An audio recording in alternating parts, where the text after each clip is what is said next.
My Mental Health Journey with Sharon Kahumbu. Women experience higher rates of common health conditions such as anxiety and depression than men. We as women override our need to slow down so much that when we crash, we don't even see it coming. You're asking me why we don't see it coming. Well, it's because we've not listened to our body's signs telling us to take care of our mind, body, and soul. We're too busy taking care of others. That's when we crash hard. Depression, anxiety, and so much more. If this calls out your name or the one of someone you know, this episode is for you. Welcome aboard the podcast to Women's Spark with Janik, a place to show women how powerful they are and remind them of the spark that they carry, the strength that gets them up every single day, a place to feel seen and understood when we don't fully have what it takes to get back up on a hard day. This podcast is to help women heal and become the best version of themselves during the roller coaster of life. We're building a community of women that wants to help one another and inspire each other to become stronger and more united as we were born to be.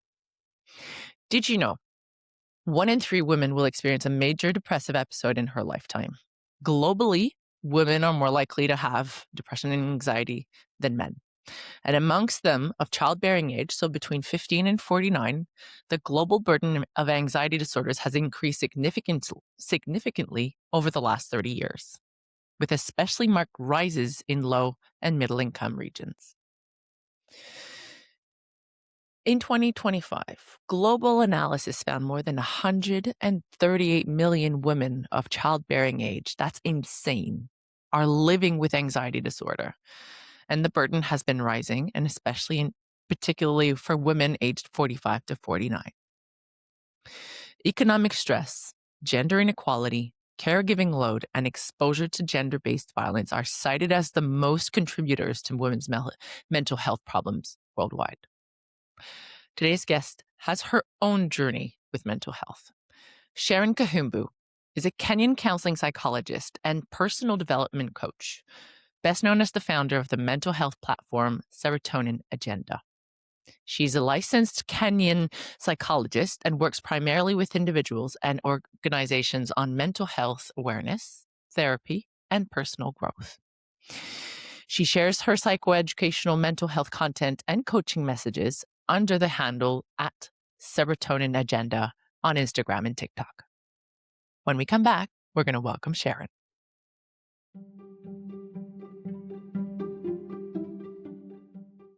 Welcome back to a Women's Spark podcast with Janik. On the show today, we're welcoming Sharon Kahumbu from Nairobi, Kenya. As mentioned previously, she's the founder of the mental health platform Serotonin Agenda. She's a Kenyan counseling psychologist and personal development coach. She's had her journey with mental health and is here to inspire you all that there is a light at the end of the tunnel.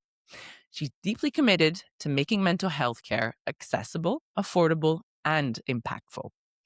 With a bachelor's degree in psychology from the United States International University and specialized certifications in adverse childhood experiences, early trauma, dialectical behavioral therapy, and couples therapy, she combines clinical expertise with a passion for advocacy and mental health education. Please welcome our spark of the day, Sharon. Hi, Sharon. Hi, how are you? So good. So good. I'm so happy to have you here. And I know it's quite late in Kenya right now, isn't it? It's 2 a.m.? No, it's actually around 10:30 p.m. So we're just getting to those late hours. Okay. Well, still, thank you for taking the time to come on board at such a late time. So Thank you for having me. let's jump right into the subject. Tell us your story about your mental health journey and how you got to be where you are today. All right. So my mental health journey actually started around the time I was 16. That was when I first experienced anxiety and depression.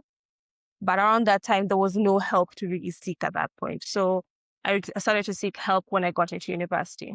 And that's where I would say the problems began. Because back when I was looking for help, there were far and few between therapists and psychiatrists that you could find.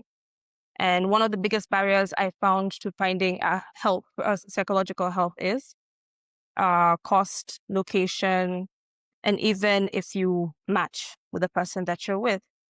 So the biggest obstacle I first encountered was finding the actual person, finding somebody who could help me. Luckily, I'm fortunate enough to have had insurance. So I was able to look for somebody who could be within my insurance, but that was also an obstacle in itself because a lot of mental health professionals are quite expensive here in Kenya.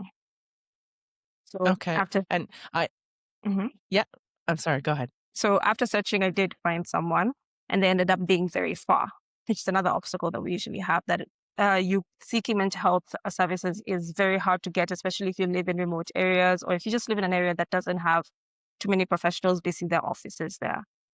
And when you're young and looking for someone to help, all those barriers can make it very hard for you to even want to seek the help in the first place. You kind of want to give up.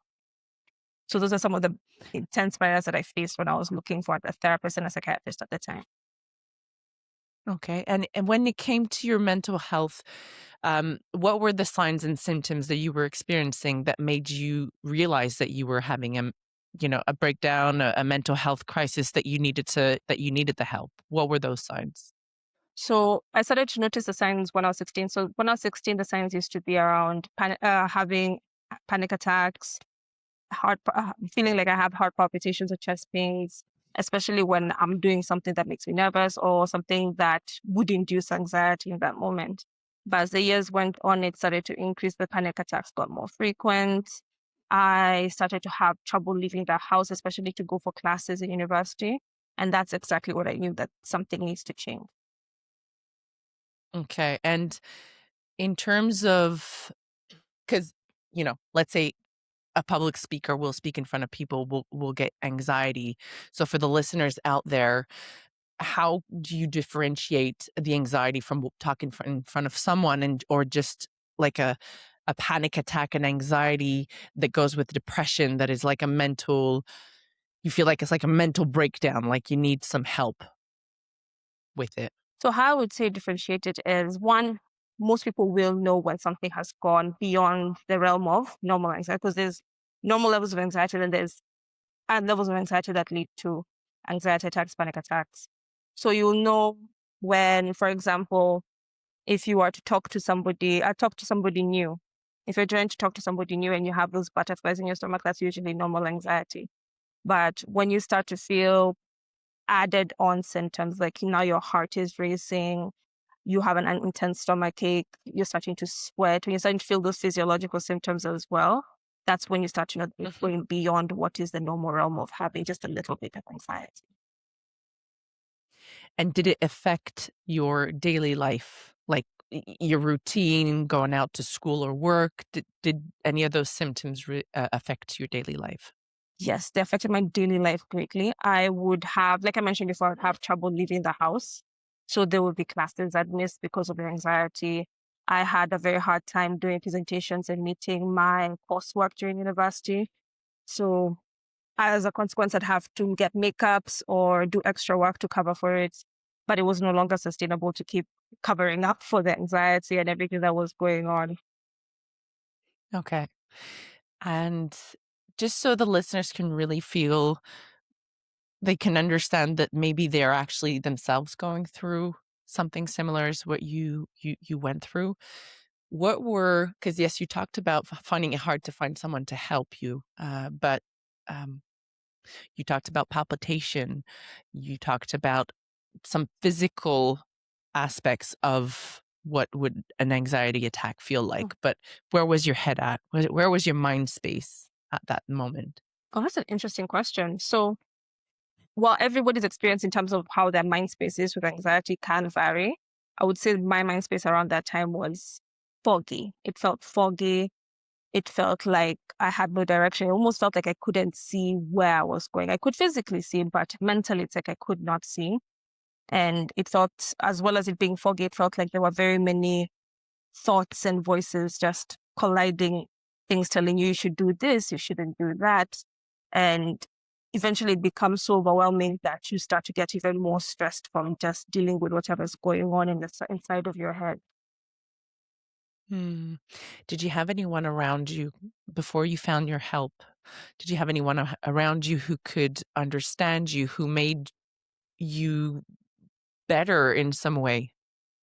Yes. So I would like to say I'm one of the lucky people that the people I met day one in university are still my best friends till now, and they are the anchor that I had during that period. They're the ones who helped me get out of the house. They're the ones who helped me make up for my classwork. They're the ones who helped me go for my sessions and make sure I'm on my medication. That's why I had a really good support system when I was going through it. It's so important, isn't it? When you're going through a hardship like that, where you feel like you're completely lost and you've lost your footing. Because literally, right? I don't know if you'll agree probably with me, is when you're having an anxiety attack, it's like the rug's been taken from under you. Mhm. You don't have any more foundation, a stability. You don't feel like you can stand on your own 2 feet Mhm. and feel stable on them. So having people to hold you, be a temporary crutch until you can hold on to your own 2 feet is so, so important. You were talking earlier about how it was hard to find help Mhm. because I'm guessing distance. You mentioned also um, getting along with your therapist and the cost. Um, what were your criterias that were necessary for you to find the right therapist? So my criterias for finding the right therapist, because at that point I didn't know. So with a lot of people, you don't know where to go. You don't know what the right criteria is to find a therapist because you've never had to at that point. Mhm. So I remember at that time my criteria were that they had my insurance, that they could take my insurance, that they were in a location that I could reach, and probably that I could somehow find a recommendation or somebody who has met them that can tell me how they are and whether or not they would be a good match for me. Of course, and when you think about that, that's like it probably reduces from a lot Hmm. the chances of finding someone that fits with you. Um, in terms of what you do today, how because I'm just going to backtrack a little bit. Hmm. If I think of here in Canada, okay, so the province of Quebec, if I want to find a psychologist or a therapist, there's a website Hmm. with the order of all the psychologists and therapists with their specialties, with their location. So I can write a postal code and say, I want to go in that area with that kind of therapy.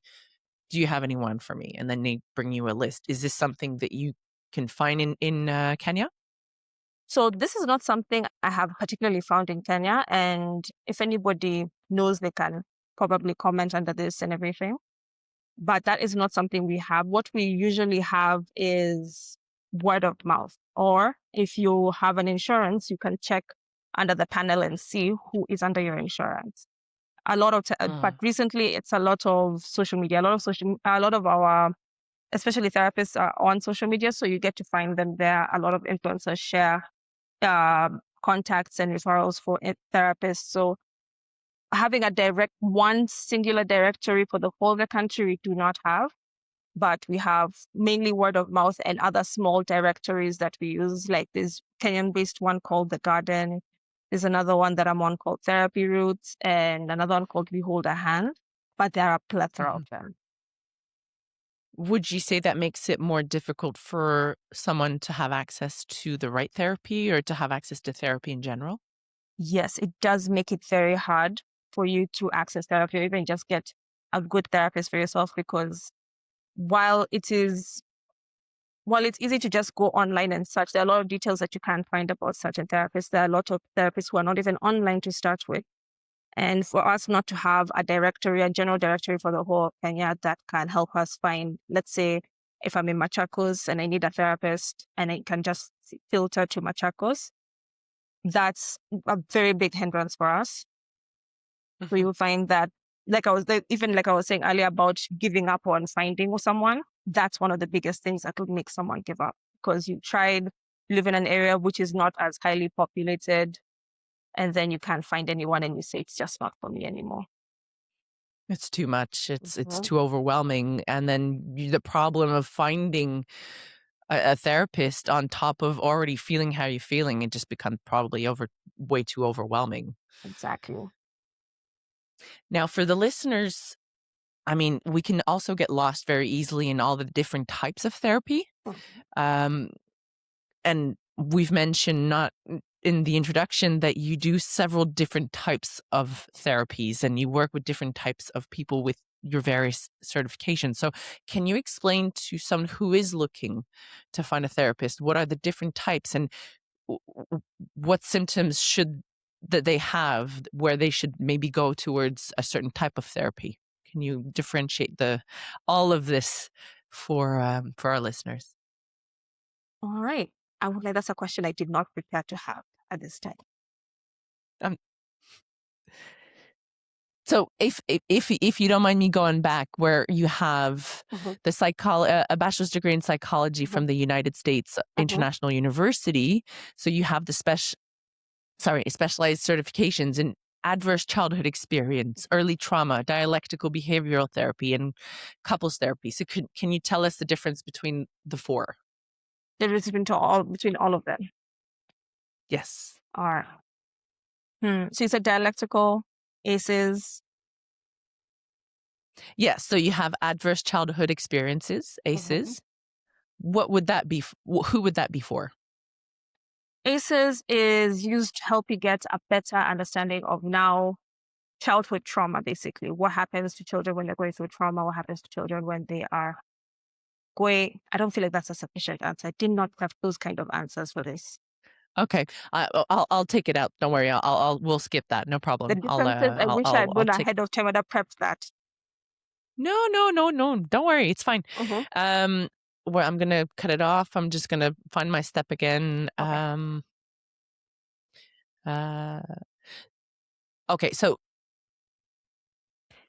during your mental health journey, Mm-hmm. I can speak for myself, but then also feel free to tell me that if you don't want to talk about this, because this can be quite heavy, and I want to tell the listeners that this can also be a trigger. So Mm-hmm. for me, during my mental health journey, I had a few, and I'm slowly dissecting where it came from and childhood traumas and current situations and maybe even a lack of hormones. Mm-hmm. Um, did you ever get to a mental state where you wanted to hurt yourself, where it became too hard uh, to cope with? Yes, sadly, that did happen on a few occasions. My mental health journey has been a very tumultuous one at that because it started in around when I started seeking help in around 2017, but I Mhm. only started getting rigorous treatment around 2020 when things got worse. So around the period of 2018 to 2022, I did have a few moments where I had those ideations. Okay. Yes. And how did you get through it? Because for someone who is actually feeling the pain right now, how do you recommend seeing the light at the end of the tunnel and going through it? What I would recommend, or what actually helped me, was one, understanding that you're not alone in feeling like this. You're not the odd one out. You're not weird for having that feeling. It's something that many people have gone through. And you know that it's not the answer. It's not the only answer. There's still very many Mm. avenues, even though in that specific moment it feels like there's no other way to get through it.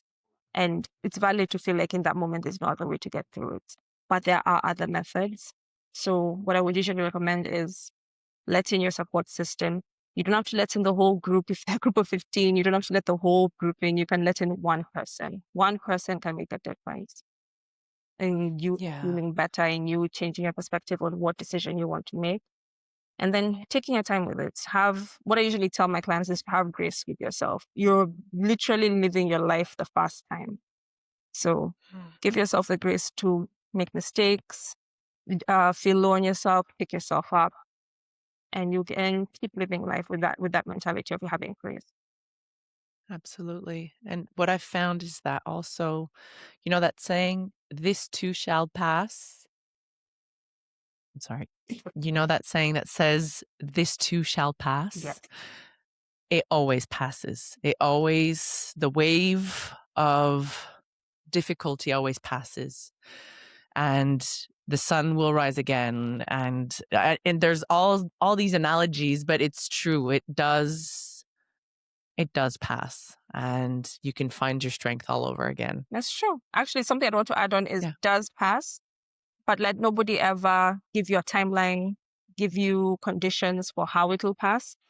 Just let it Mhm. pass. It's not a one size fits all. Somebody got through it in 1 week. You have to get through it in 1 week. You go through the motions the way you see fit. Absolutely. So we've gone through the hardships. Let's go into something a bit lighter. Mhm. What positive came out of, because no matter what the hardship you go through in life, you always have there's something we can learn from that hardship. So what positive came out of that mental health journey for you? So the positives that came out of it, despite with it being a passion of mine for a very long time, is that I had a deeper passion and understanding for what it means to be in that position as a therapist, as a psychologist. And I knew as I was going through it, I knew as I was finishing up, I wanted to pursue this, that this is where I wanted to be this entire time. And when I decided that, I knew that the one thing that was important to me when it comes to starting is being affordable and accessible. I needed to make sure that Mhm. when somebody is seeking therapy, at the very least, I am the last person that they reach until they decided it's not for me for whatever reason it might be. So we've cut out all the obstacles. And if you still feel like it's not for you, that's okay. But there was never an obstacle that Mm. stopped you from doing therapy. But in your case, in your particular case, when you were having those anxiety attacks and it did pass and you did therapy, Mhm. what happened after that? What positive came out of you doing therapy? The positive that came out of it is I learned to love myself a lot more. I learned to love myself, understand myself. Patience. I got my final diagnosis, which has been there since 2024 or 2023. I'm Mhm. on I'm on the right medication, and it just feels like after going through the process of doing therapy, getting everything right with my psychiatrist, everything's back into place basically. I feel not necessarily the same person I was before, but a new version that I'm learning to love every day. Mm. You're becoming the best version of yourself Okay. every single day. I don't think it's a goal. Mm-hmm. I think it's more of a journey to be happy and to be the best version of yourself. Exactly. But Mm-hmm. there is always a why. Mm-hmm. And on this show, we don't call it a why, we call it a spark. What Mm-hmm. was your spark, Sharon, to get back up? What was your spark to reclaim who you are and go to therapy and find yourself and love yourself again? I think my spark was actually my friends in regards to how much they rallied around me at that time. They really made sure I was seen, I was heard, I was taken care of. And something in me just said, I have to work, I have to put in the effort myself because they can't be the only ones pouring into me. I need to pour into myself. So even on the Mhm. days when I didn't want to go for a therapy session because I knew it was going to be rough, I'd go. Even on the days when side effects for medication were really taking me out, I'd still take them, but communicate. Knowing that I had that backing with me gave me that spark to say, I need to pour into myself the way they're pouring into me. Were there days where you felt like you were alone and you didn't feel seen and you didn't feel that any help? Yeah, there were days where I did feel alone, I didn't feel seen. Not necessarily not seen by them directly, but more so not seen by the situations that were happening. Like I don't feel like people are understanding that this is hard. I don't think that people are understanding that I've taken a lot of effort to be here, do this, be present. So there were moments where I felt a little bit alone, especially when they leave. And now I'm by myself to my thoughts is when you start to think about life, unfortunately. And then you start Yeah. to ruminate and just go through the cycle of it. And you ride the wave? Is that a recommendation? Because when you're alone and your brain starts to roll and you're like that mouse in that wheel and it just keeps going and going and you're overthinking everything and it just gets harder and harder. Just riding the wave, Sharon, I actually is the way to no. go? I actually don't think when No. you're in that space and you're ruminating over things, I don't think riding the wave is the best way to go. Because when you're ruminating, you're going to continue thinking about the same thing over and over again, but not to a conclusion. You're going to come up with Mm-hmm. what if scenarios. You're going to come up with reasons why you should have done better, reasons why you should have done this, the shoulda, woulda, couldas. So Mm. in that moment when you find yourself ruminating, I would recommend one, taking time to first stop the rumination and first identify what the thought is that's kind of provoked it. There's always like a genesis to some of these thoughts. There's always something that started it, whether it was an activity, an event, a thought. Think about that, or stop the rumination, or try and stop the rumination, distract yourself until you can talk to somebody who can help guide you through those thoughts. Most of the Mm-hmm. times, getting someone to guide you through those thoughts is not the easiest because it can happen at like 10 p.m., 11 p.m. when there's nobody to read. Mm-hmm. So also recommend, Absolutely. instead of ruminating, do like a bring down. Journal what you're thinking, everything. Doesn't have to be cohesive, doesn't have to be in proper English or proper format. Just write what is going through in your mind and then close it. Close it and then make a promise to yourself that this is something that you will look at the next morning. Reason being, Mm-hmm. if you close it and look at it the next morning, one, you kind of like tricked your brain into saying this is an issue that we've shelved, this is an issue we've addressed, and we can relax. So you're able to go Mm. about your day or go to sleep. And then the next day you can look at it from a fresh lens and say, okay, I was thinking about this, but is this something that should be giving me anxiety? Is this something that should be causing me stress? And then from there you can process it by yourself when you're fresh or with somebody who you trust or a professional. Very good. Amazing. Moving the body as well, I think, is something that helped me, where writing was amazing. It would just empty my brain from everything that was in there. Mm-hmm. But obviously, when we're talking about 10 p.m., midnight, it may not be the right time to go walking. But Mm-hmm. if it's during the day, moving, breathing the fresh air would probably help me focus my energy on something else. Mm-hmm. So whether it's moving, whether it's creating, whether it's painting and writing, definitely moving away from where my mind is usually the best way forward. So Yeah, it's actually really great to have any form of release, anything that you want, whether it's physical, and even if it's late, physical doesn't have to mean jogging in the sport. You can do a few yoga stretches. You can do deep breathing.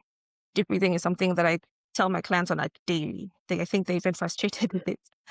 But things like deep breathing, doing just a few stretches, or taking up another release. Like personally, what I do to cope with workload, to cope with my own mental health, is I have multiple creative releases. So I have crocheting, I have embroidery, I game sometimes. So if I've had a particularly rough day, I pick one of the few, sit there for like a good 2 hours and focus on that.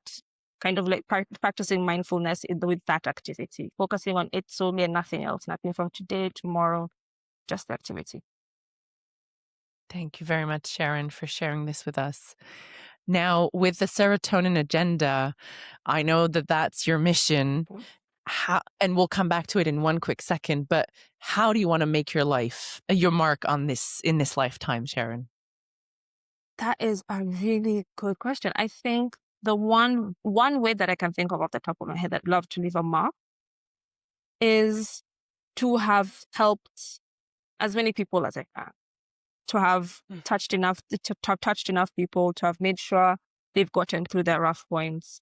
I think one of the greatest things that can ever happen for me when I have clients is the day that we agree that they're okay. They can proceed to go up. They don't have to come in for regular sessions. They can come in when they want. And I think that is the pinnacle of like achievement for me, like knowing that they got through it. And then even hearing from them saying that I'm doing great. Just wanted to say hi. So the more people I get to give that effect to, that's all I want. That's beautiful. Sometimes also during a mental health journey, giving back and stop looking inwards, but giving back to others does help to soothe the soul and bring our mind to a better place. Mm-hmm. Where can we find your organization, Serotonin Agenda, Sharon? So Serotonin Agenda is an online practice. Online because it's more accessible for everybody around. You can find me on most social media platforms, Instagram, Facebook, TikTok. If you really want to reach me quicker, find me on my Instagram. It has all my information, everything up to date.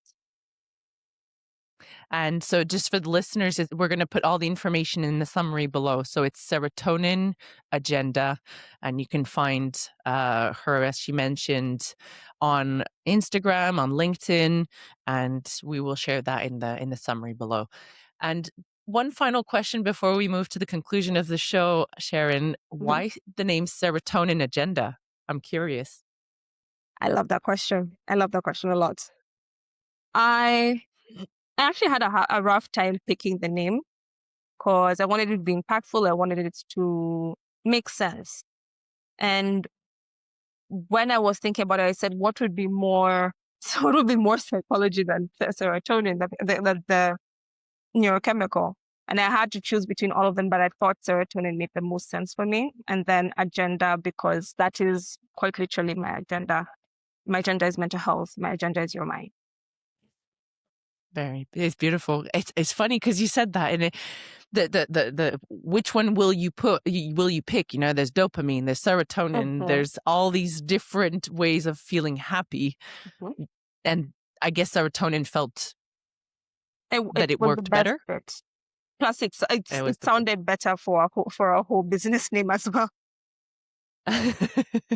I love the name, and it fits because serotonin, it does bring you happiness. It's the happy hormone that, you know, makes you smile again. So Exactly. thank you for putting smiles on people's face, Sharon. To all you women out there who are putting everyone else before themselves, give yourself a break and your mental health a break to get back on track. Allow yourself some self-care. Try to put yourself first a few more times every day. You deserve it. Go see someone like Sharon, go to Serotonin Agenda, get some help, speak to a friend, get some professional help. Um, if you feel like it's too overwhelming, don't wait too long because you deserve to feel at ease and at peace with yourself. Thank you for sharing your inspiring journey, Sharon. This is it for us for today. Tune in every week on your favorite podcast platform. If you want to get involved with the Be Guided, Being Inspired community and you want to share what kind of impact you've had on others because you've experienced it or you're currently going through it, come and meet us on the platform at www.beguidedbeinspired.com. Write us and we'll connect together. Let's change the world of women, one conversation at a time. Keep sparkling, you beautiful women. Thank you so much. Have a nice day. Bye.